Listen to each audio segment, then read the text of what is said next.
PS Palembang menggelar seleksi pemain di Stadion Patrajaya Sabtu 9 Januari 2020.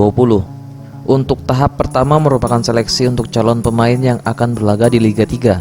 Berlangsung selama 3 hari 9 hingga 11 Januari 2020. Sebanyak kurang lebih 160 peserta mengikuti seleksi untuk calon pemain senior PS Palembang.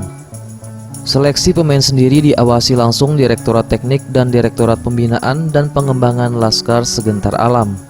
Menurut Jarod selaku Direktur Pembinaan dan Pengembangan Klub PS Palembang, pemain yang dicari merupakan pemain yang berkarakter sesuai dengan ciri khas dari klub PS Palembang. Selain itu nantinya akan dipilih setidaknya 30 pemain untuk mengisi slot pemain PS Palembang yang akan berlaga di Liga 3. Ya, di sini kan ada tim talent juga, ada staf pelatih di sini kan. Kita udah menerapkan karakter juga di sini kan.